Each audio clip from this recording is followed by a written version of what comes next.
Yo, what's going on, you gamer folk? Your boy mav-rik here, back with the daily dose. Turn my beat up in my headphones. Alright, y'all, this is the show where I do my best to answer all your guys' questions. And, you guys get to know me a little bit better. I get to know you a little bit better as well. Y'all bear with me as I pull up my stopwatch. Reach imav@gmail.com if you want to get a question in, you want to send me any kind of testimonial.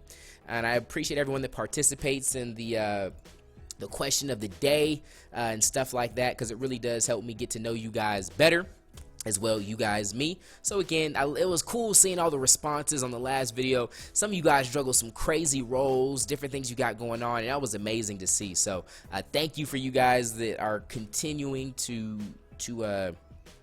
just support the series by answering the questions and watching it, getting to know me, taking the time. It really does mean a lot. So let's just dive right into these questions. Let's try to move quick because this episode is going to be late, as with the rest of my videos, because my life has been very busy lately. Anthony, my man Anthony, the title of this email is About Family. I'm going to try my best to fly through these questions. Let me know if you guys like this new format. I'm going to try and answer them fast. I'm saying this now. This might be a 40-minute video, and you guys see that by now, but I'm going to do my best. Anthony says, hey, Mav, I know you're a father, and I wonder if you can help me out with this. I'm a junior in high school, and I'm going to have a baby brother.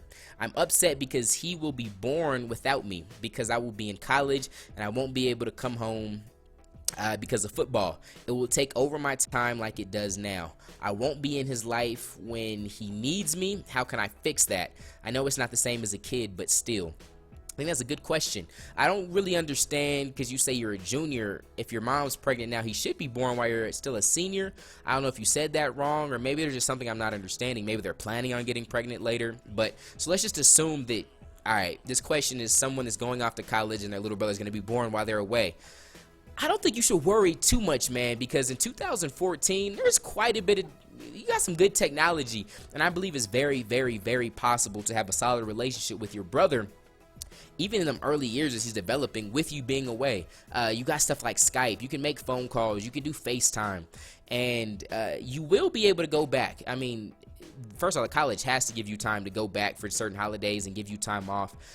So as long as you have the means, you can get back to your family, and I think that's important that you prioritize stuff like that. Get back when you can, and it might be a little bit of an inconvenience having to FaceTime or Skype between practices while studying, stuff like that, but I think you'll just have to make the extra effort in that area. But also, I would argue that, let's say you go to college 4 or 5 years, you can still have that relationship with your brother, right? I very much so believe that, because even in my own life, my daughters, right, their grandfather on my wife's side, so my wife's dad, he's away. He's only met them once in his life, but yet they know him. Like, they really know him. If they hear his voice, they know who he is. They see a picture of him, they know who he is, because he's made the effort, my wife's made the effort, and I'm sure your parents will make the effort to make sure that he doesn't forget you and stuff like that, because that's very possible in the early years. But like I said, I have daughters that are 3 and under, and they know him. So, and it hasn't taken much effort, you know what I mean? So I think that's something that can happen. But even, after you're done with school, I think you'll have plenty of time. He's going to have a long life. Hopefully, you and him both have a long life where you guys can even deepen that bond. So I wouldn't worry about it too much, man. I would just stay focused in school, handle your business, and just make sure you make that effort to get to know him and build that relationship. Good question. Looks like Jasir is saying he likes the videos. Thank you. My man Louie. Yo, man, I love your videos. I like how you made your channel more like a TV station with different series. It makes it even more fun to watch with all the varieties of things you have going on. My question for you is, what is the best method to get coins in Madden? It's a struggle saving up for a player that costs a lot. So what would be the best way to get mad stacks in the game? Louie from Rhode Island. Louie, I would say if you have the money, buy coins or buy cards easily.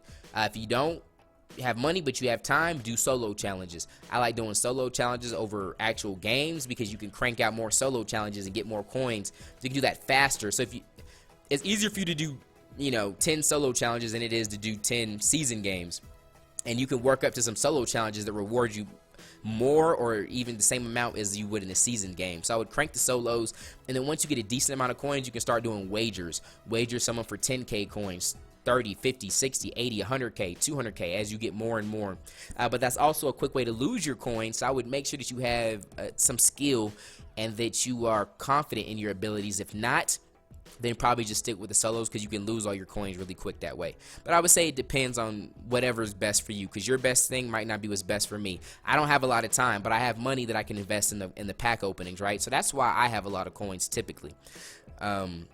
But then there's people that do have more coins than me that haven't spent a dime because they have the time to start with the solos, get a decent amount of coins, and then they just keep doing wagers. And they don't even do solos no more. They just do wagers, and they stay with coins on deck. So, yeah, hope that helped, man. Eugene. Hey, what's up? How's your wife and kids doing? I have some questions. Do you believe in conspiracy? Do you believe in the Illuminati? Do you believe the Illuminati are killing celebrities? And if so, why? I addressed this in a video. I believe it was a Daily Dose video, and I believe it was called I Maverick Illuminati Confirmed or Illuminati Exposed, one of those. But in short, I do believe there's something to it. I don't know necessarily. I don't know what it is. I do believe there's something. I do believe a lot of stuff is a stretch, though. But yeah, I do believe there's some truth to it. But watch that video. I kind of explain things in a little bit deeper. Fave NFL player. Zachary asked, who is your favorite player in the NFL? Who do you think is the best player? My favorite player is probably Darren Sproles right now, because I'm an Eagles fan. McCoy's been pissing me off lately. Foles has been pissing me off lately. Jeremy Maclin's cool. I like Jeremy Maclin. He's a real cool, down-to-earth, humble brother, so I like him. But I'd probably say Darren Sproles is my favorite player right now. Other players I like around the league, Richard Sherman, basically everyone in the Seahawks secondary, J.J. Watt, Russell Wilson, Cam Newton, I mean, there's a lot of people that I like, right? So I could have a nice little list. But as far as favorite, I guess I'll go with Darren Sproles right now, because I'd have to pick someone off the Eagles, and right now he'd be my best one. Who do I think is the best player in the NFL? I think that's a really hard debate, but if there was one person that I just had to have on my team, and I would, like, if I could do a fantasy draft, right, and I was starting an actual NFL team, probably one of the first players I would pick would be J.J. Watt. He has so much influence on the game, whether it's offense, defense, pass game, run game. He could be influential on special teams, and I'm pretty sure I don't know this, but I would assume that he's actually probably a good influence in the locker room as well. So I think you got a strong case if you're trying to argue. I think that's a hard argument, best overall player, because we're talking about the ultimate team sport. But I would say J.J. Watt is, in my eyes, one of the best. Adrian said, how many kids are you planning on having? Love the vids. Keep up the good work. I'm on that have a boy or die trying swag, straight up. But I don't know, that might change if I have another girl. Right now I got 3 girls.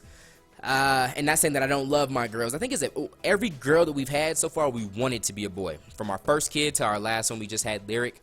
We wanted to be a girl. But as a parent, that's your seed, man. Once they come out, you love them, you kiss them, you get to know them. You wouldn't trade it for the world. So by no means am I saying I wish I could swap any of them for boys. I love my girls, wouldn't change that for the world. But I do want a boy very, very badly. But it does get to, because I don't think we'd have 3 kids if we had a boy already, or we wouldn't go for 4 kids. So like if one of our kids was a boy right now, we'd probably stop. But I want a boy so bad. But if I were to, so like I don't feel like I necessarily need more kids just to have kids, but I really want a boy. But if we were to have another girl, it would be like, dang, do we keep trying? Because I mean, having kids just changes your life so much as far as the freedom you have to do different things, finances, just priorities. And then the more kids you have, the more of a stress it is. So right now we're taking a break. So whether we have, our 4th one, we're trying to take a break for a while. Just let our kids start to get into school a little bit. Unless God has something else planned that I don't know. Then we'll have another kid sooner. But as far as we're concerned right now, we're just waiting for a second. But wifey says we'll give it one more try. But if we have a girl the next time and I still want to have a boy, I think I can convince her. We considered adopting too. But I just want to have the kid, man. I think we're blessed. Wifey has had some health issues with the pregnancy, so again, that's up for consideration. But we're blessed to even have kids. There's so many people that can't have kids. So as long as wifey's health is good, I think I want to keep trying. And then if we get to like 5 girls, no boys, adoption might be a real serious thing then, definitely. But you know, again, the whole way I'm consulting God, and we'll see what happens. So to answer your question, I don't know. I don't know how many kids we'll have. Good question. We're approaching like 10 minutes. I wanted to keep this episode on the shorter end. This might be one of the last questions. Looks like DM or Daniel. Hey, my name is Daniel. I am from Newton, Massachusetts. I am a New England Patriots fan. I wanted to raise a couple of questions for one of your future videos. What is the most dangerous thing you've ever done? Or should people care more about doing the right thing or doing things right? Thank you so much and have a great rest of your day. Then he sent another email, said, don't want to blow your inbox up with emails. Sorry, but for the second question, elaborate. Thanks again. Okay, so we'll go first. First question, what is the most dangerous thing you've ever done? I don't think I've done anything dangerous. Like, probably the most dangerous thing I've done is, like, riding a roller coaster. Like, I'm not into extreme sports, man. Like, so I don't do, like, bungee jumping and stuff like that. Not saying I won't one day. Who knows? I'm always changing, growing. My mind changes on certain subjects. I mean, it's something like that, you know what I mean?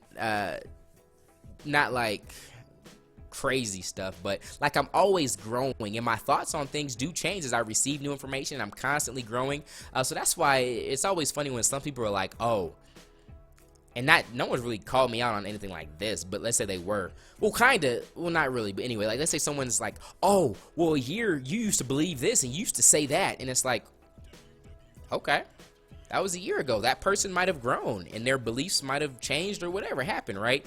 And so example, someone will be like, because me, I try to keep cursing to the minimum. Well, I don't curse, but like if I'm bringing someone else on my channel or I'm streaming with someone, I'm always like, hey man, just do your best to not curse. I'm not like a Nazi that I just freak out if you curse one time, but it's just like, just keep it to a minimum, right, as best you can, because some of the people I love to stream with, they curse. Still great people, phenomenal people I want to stream with, people I think can bless people, they just curse, right? So I want to keep it to a minimum on my channel. And when I'm like that, people are like, oh, how can you be like that? You used to curse too. Well, yeah, I used to curse, but I grew and I don't curse no more. I don't believe in the once one thing, always another thing, right? So this has nothing to do with the question anymore, right? But that's just saying. Like I hate when someone's like, even though it's smart to believe this in some cases, it's not always the truth, right? Someone could say, once a cheater, always a cheater. If there's a girl you with and she cheated on someone in the past, there's a good chance she might cheat on you, so you should be careful, right? But I just believe in forgiveness, and I do believe people grow, and I do believe people change, so I just hate when I see people with stuff being held over their head, right? I'll go as far as anything. We're talking Ray Rice, Chris Brown, people that have hit women. People will still call Chris Brown a woman beater. Is he a woman beater? I don't know. I don't follow him, but I don't know if he's been in the news for hitting women. As far as I know, he hasn't, right?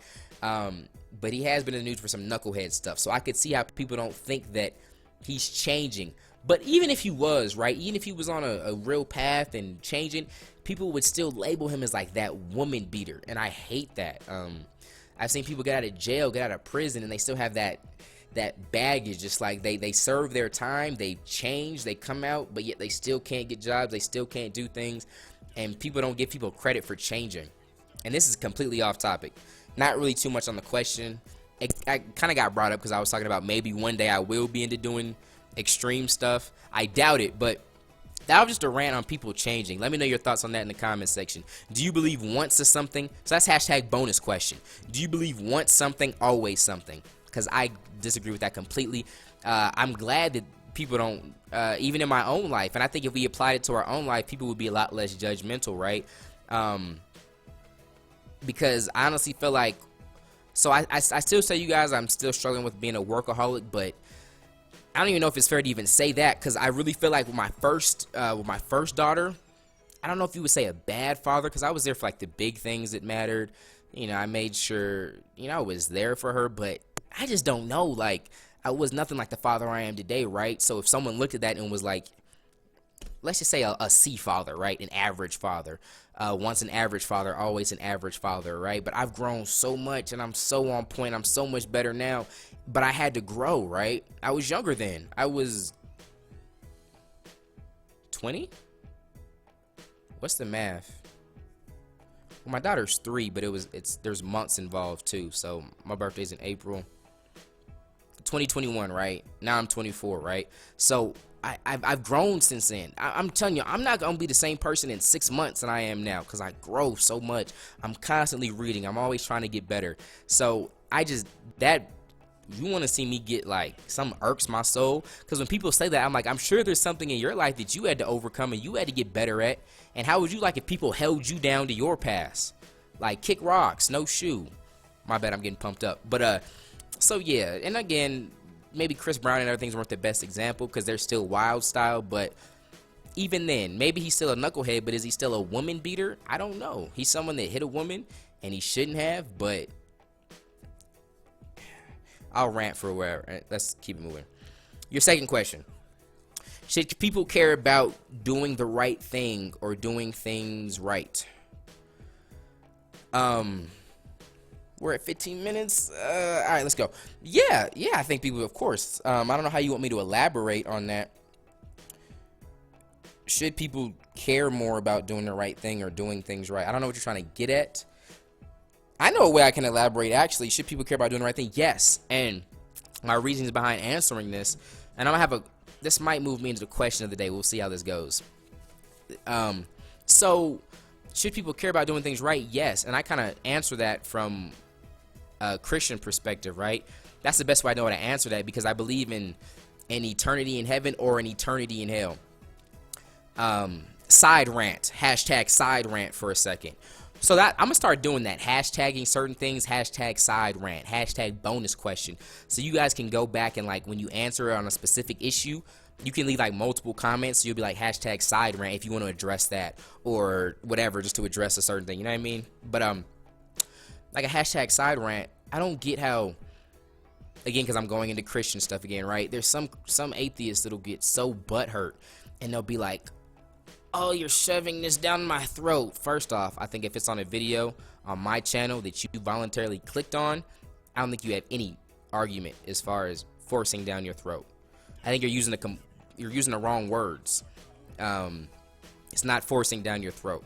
So I always, like, as soon as someone starts to forcing down the throat, I usually just leave the comment, or I'm just like, all right, I'm not feeling that. But even that though is even okay. Let's just assume that I was right, or anyone was. As a Christian, someone believes that there's a heaven and a hell, and hell is a really bad place. And if you don't just accept Jesus as your Lord and Savior, that you're going to a really bad place. And again, I'm playing the role of an atheist now.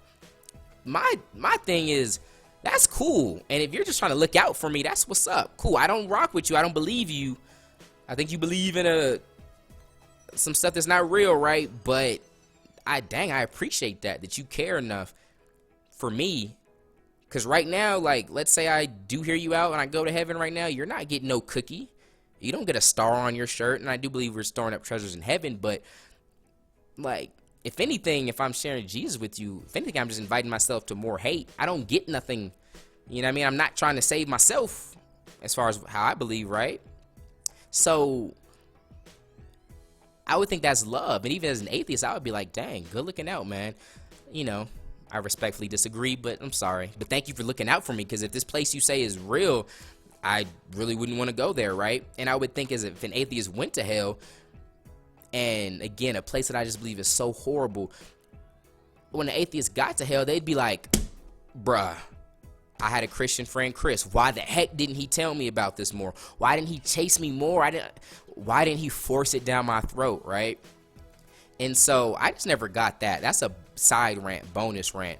Again, there are some Christians that are real wild with it and real confrontational with it, but there can't be no one on my channel, not at one point in my history of being on YouTube ever, have I been like aggressive or pushy or trying to talk crap, you know what I mean? And just like, I believe what I believe, and it's just the thing is that if I'm right and you're wrong, you go to a really bad place, and I don't want to see that. All right, and then yeah. So, but anyway, so we answer the question, right? So the question is, should people care more about doing the right thing? I would say yes, because I believe in the eternal consequences, right, of a heaven and a hell, and then that just gives me more of a purpose on life, because I don't believe that I'm just a molecule in motion, and then there's reasoning behind being here. So here would be the question of the day. We're gonna wrap things up. I want to ask this question of the day. Don't start answering till I'm done with the video, so that you can hear my whole stuff behind it. But I want to know to both Christians and atheists.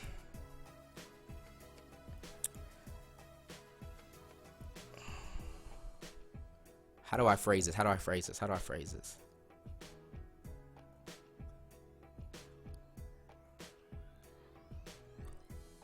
Where do you get your moral beliefs from? Don't answer that in the comments. I don't know if I'm gonna change the question of the day, but because my question then is like, because I just think that's I closed the email. Crap.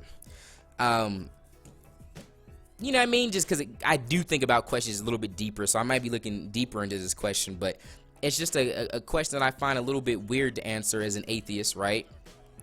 And this is a question, the types of questions on morality that I asked when I was really questioning things. So I really want to hear the opinion of atheists, you know what I mean? Of course, let's keep it respectful. Even Christians that agree, disagree, atheists, let's just, especially if you want to get heard, right? If you want to say your opinion, just be respectful. And I promise, I don't delete comments that disagree. I promise you. I probably deleted more comments for people that agree with me because they were being disrespectful. So just be respectful and we're cool. And don't even try and be condescending in the stuff you say. Just speak your piece, man. But so the issue on morality, right? So it's like, so you're saying like, should people care about doing the right thing? What is the right thing? And where do you get it from as an atheist? So like, what is your objective morality? And so what is objective morality? It's something that's like, for those that don't know, youngsters that might not know what objective and stuff means. It's an unchanging moral principles, whether you believe in them or not, right? So, so we could talk for an example like of a law, right? It's like if I'm speeding, right? I could believe in speeding or not. I could believe that speeding is wrong or not. But if a cop stops me, I can't say like, well, officer, I don't believe that speeding is wrong, just because that's an objective actual law in, you know, the state that I live in or wherever, you know what I mean? Like, all right, I was speeding. But now we're talking morality, right? So we're talking right and wrong. I want to know where you guys get it from and how do you justify it. So for me as a Christian, right, I obviously get my moral beliefs. My moral beliefs and my beliefs from the Bible. And I believe that we're created in God's image and God wrote his law on our hearts. So that's how we know right from wrong. And I do believe atheists can be moral people. I think there's some atheists that can be more moral than some Christians claim to be, right? So I think a atheist can know right or wrong because of that. So I think you can be morally right, without believing in God. But I don't think you can be moral without God. Hear me out. That makes sense. Because I feel like God wrote his law on our hearts. And so that's how every human knows right from wrong, right? But I don't get how you justify morality as an atheist. So I want to hear your guys' thoughts. Do you believe it's some gene? Is there like a morality gene that's in DNA? Do you believe that morality comes from biological adaptation? Again, I don't know if I have time to be in the comment section real heavy, but just, you know, I've heard people's thoughts on that. But I just like, if that's the case, biological adaptation, we're just molecules in motion, that in itself is almost self-defeating for an objective morality, because that's change, right? We had to evolve to these moralities, and so it's wrong to kill people, right? But with that philosophy, who knows what we'll adapt to or evolve into in 1,000 years, right? Who knows what we might need to do? we might, with overpopulation, it might make sense to kill people, right? Or because there's some big nuclear whatever and there's infertility or anything with women or shortage, it might make sense to rape women, right? Like, that morality can change and it can adapt, and especially if it's been evolving, that's not objective. And so I'm interested to know, so the people that don't believe in God, like, where do you get it from and how do you justify it? I believe that you know right and wrong, I'm not questioning that, but I also believe you can believe in know right and wrong without believing in God, because it's written on your hearts. So, because some people will say, well, what's truth for you isn't truth for me, or what's right for you isn't right for me, right? Well, if that's true for so then the question is that true for everybody? Because it can't be true for everybody. What's true for you isn't true for me. That can't even be true, because if it's not true for everybody, do you know what I mean? If that's making sense. So what is your moral roots, and what makes them right? What's objective about it versus someone else that believes it's okay to kill, that believes it's okay to steal, believes it's okay, like, so is it survival of the fittest? What makes them right? What makes you wrong? That'd be something I'd really be curious to hear about. Any opinions, again, from Christians and atheists. I got my views from the Bible, so I'm thinking any Christian they would co-sign with that. So that's why I was kind of directing it towards atheists. But that's what this series is about, man. I love hearing your guys' thoughts. 26 minutes. We'll leave it here because I do got some stuff I got to do. So yeah, question of the day then would be,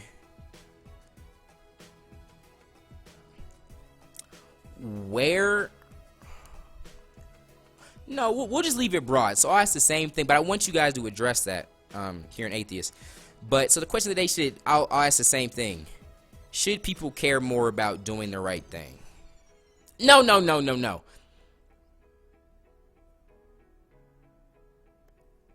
What is your definition of the right? No. Question of the day. I should think of these right before the series. How